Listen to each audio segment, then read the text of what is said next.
Okay, so my Christmas card making is over and I'm moving on to cleaning up my craft room and reorganizing it for the new year. All of those Christmas cards and all of the busy Christmas work that I've done have really made a mess out of everything, and I just need to get cleaned and organized. So in thinking about doing that, I am going to organize my A2 cards, and I wanted some divider tabs for that. So I actually created these A2 card divider tabs myself and saved them in Cricut Design Space so that you can access them. I made them public. So you can just print those out and use those for your card divider bin to separate them. You can separate them by holidays or by the month. I've actually got 12 of them there so that you can do monthly.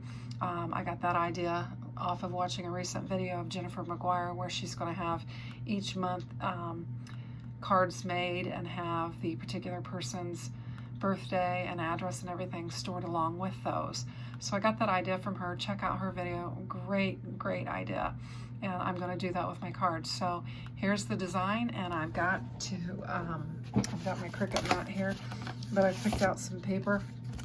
I'm actually going to use 12 by 12. You can, when you click on that, you can just click make it and it'll be that exact size, or you can customize it. I'm just going to click make it because I think I've got it where I want it. And it should just load in there, however slowly. I've been having some trouble with my Cricut. So it'll do 2 at a time. And I'm going to use a 12 by 12. You could use an 8.5 by 11 if you sized it down a little bit, but I'm going to use 12 by 12 because that's the size that I want. So I've got this paper. This is just some cardstock, some different colored paper, and I'm just going to print some different patterns out and use it for my dividers. I think it'll be real pretty and kind of matches my craft room. So I'm going to cut these out and I'm going to use them for my A2 card dividers. Okay, so I got all of these cut out on my Cricut machine. So I've got all of my A2 card dividers. There are 12 of them. And then what I decided to do is that I would cut out some labels for each one of them in Cricut Design Space. So I cut those out, and then I'm going to apply them. I'm actually going to apply them using some of the Dollar Tree contact paper as my transfer. So I've got a little strip of this, and I like to use it when I'm doing lightweight paper type products because it's a real low tack, and so it won't rip your paper. It's real easy to go on and come off. So I'll just give a quick demonstration of that, and then I'll do the rest of them off camera because I don't think you need to look at me doing them all.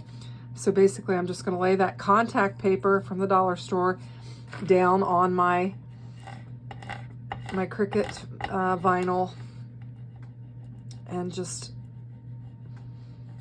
rub it on there. I'm going to rub the back side and just rub it, and then I'm going to work to pull it off. And it's coming off quite nicely. You can see that it came off very easily. And then I'm just going to use it to transfer down onto my divider. So just line it up on there, press it down, and pull it off. So if you've never used, I mean, for $1.25 you can get a big roll of contact paper and you can use it for a lot of projects. It works quite nicely. I like to especially use it on paper because it releases real easily and you don't have to worry about ripping your paper. So that's another quick hack that you can do, is use the contact paper from Dollar Tree. It's called Magic Cover Clear Transparent, and it's a big roll. It's a longer roll, and you just cut it down and use it as you need it. So I'll pause here and put the rest of them on, and then I'll show you what I do with it. Okay, so I've got all of my monthly labels on there. Whoops, excuse me, I'm trying to grab this. So I've got all of those laid down on there nice and neat. I think they look really nice on my little A2 card divider tabs. And then I was able to use that same piece of Dollar Tree contact paper for all 12 of them. So just reuse it. And they just laid them down with the greatest of ease. And got them all in there. So I've got all my dividers, and I've got actually have a bin that I'm going to use. This bin here is what I have been using for my cards. It's just kind of a, just a braided type woven bin, and I I've got some extra envelopes in the back that'll kind of help hold these up as I'm beginning to fill them. So basically I'm going to put these in here, and I've got them in order by month, and they'll be in here just like this, and it fits really well.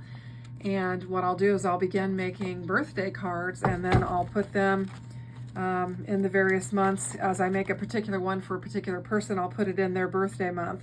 Now I will put a card in here for each person for each month. All the birthdays that I have in January, I'll have a card, an individual card for each person with their birthday address, and then I'll probably attach the card that I make specific for them. Otherwise, I'll have other cards that are more generic that I can just pull from for the birthday. So I need to get making on birthday cards, but this is how I'm going to store them for this year. I'm going to store my birthday, and then I can just go to that month and see who has a birthday and mail it out. So each month I'll be checking this to make sure that I get all of my birthday cards sent out. I'll probably start a month ahead. So in December, I need to start looking at my January. We don't have a lot of days left, so I need to look at my January and get my cards made, get them organized, and then just begin making my birthday cards. So basically wrapping up with Christmas cards and moving right into birthday, anniversary cards, other things that would fit into this kind of system. So I really like the system, and I think it's going to work out nicely. I'm so glad I caught that video from Jennifer McGuire in which she was showing it, because I thought it was just a brilliant way of organizing for the new year. So I definitely wanted to start doing that. So I hope you like this video. If you do, give it a thumbs up. So this was my first project for organization, and I've got a second one that is I'm going to show as well, which is I think you'll find interesting. So please comment, let me know what you think, and give me a like, and perhaps subscribe. I'm trying to grow my channel, so I appreciate every single subscriber I get. So thank you. Bye. Okay, I've got a quick and easy project, very inexpensive today, that I'm going to be working on. It is for my craft room. I bought a couple more of these $1.25 Dollar Tree cube storage bins. I had previously had bought 4 of these, and I've already made those over.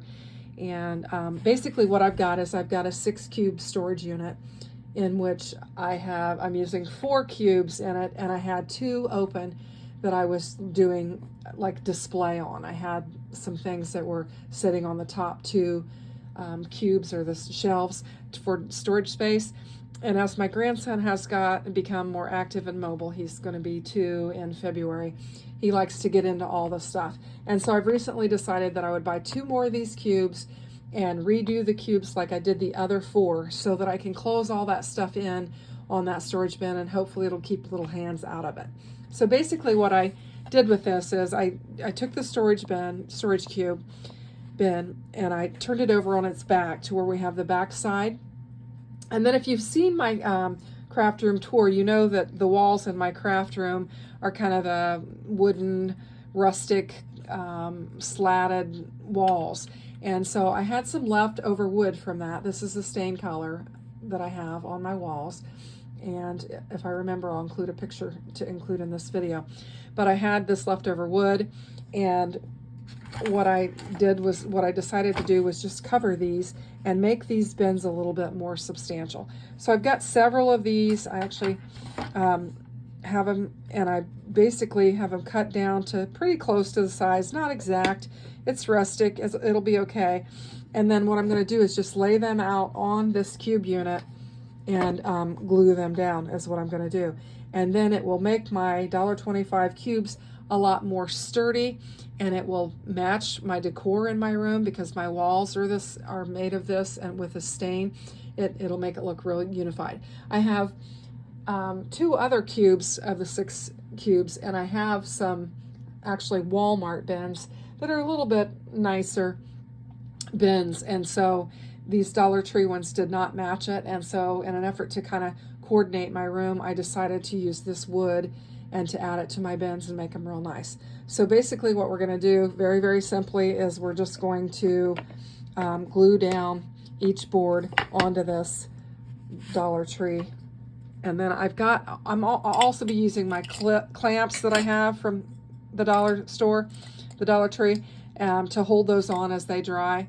So I've set those out. So basically we're just going to use some glue, and I think last time I tried a variety of different glues, and I can't really recall what I landed on, but it seemed like glue as opposed to hot glue worked better. I just had to let it dry. So I had this Elmer's clear glue that seemed to be flowing well, and I thought I would just use it for this. So I'm basically just going to cover the wood in the glue pretty heavily. And then I'll just flip it over, lay it down, and clamp it. I mean, it doesn't get any easier than that. So that's what I'm going to do. I'll just take it and line it up as best that I can, and then just clamp it on each side. Now I have these pink Dollar Tree hooks, and when I run out of them, I'll just use my regular black office clips and just clip them on, is what I'm going to do. So just one by one. I mean, it's just as simple as gluing this. I mean, it's, you know, I probably don't have to show you me gluing all of these, so I probably won't. I'll probably stop the camera and glue them down, and then I will show you the end result. So it's this is just a really quick, easy project to where you can kind of customize it and make it for your space. You might choose to do, you know, painted wood, different colored stained wood, natural you might choose to do, but it makes pretty nice. So I'm going to stop it, and then I'll just show you how it looks when I get done. Okay, so I've got them all clamped together and glued, and then what I recommend is that you just set something heavy on them and let it dry. So many of you probably have the Spellbinder's cutting machine. This thing is heavy, so I'm just going to set that thing right on there and just let it dry, and then when it gets dry, I'll be able to use my bin. So simple as that. Okay, so here is the finished bin. You can see the 4 on the bottom I have labeled. Those were the first few that I did, and then the top 2 are the ones that I just did. I think it turned out really nice. I like it a lot. It matches the walls in the room, so you can see that, how that matches. And then one thing I didn't show on camera is I did take a small dowel and stain it and put it on the top just to kind of finish it off. And I think that's how I had done the others, and so I think that makes it look nice. But anyway, this is just a quick, easy project that you can do with your $1.25 dollar store bins and make it very custom to you. So give me some comments. Let me know if you like it, if you think it's a good idea. You could use virtually anything that you had and then just glue it on the front to make a little sturdier bend and have a little extra style and dimension to it. So let me know what you think. If you like it, give me a thumbs up.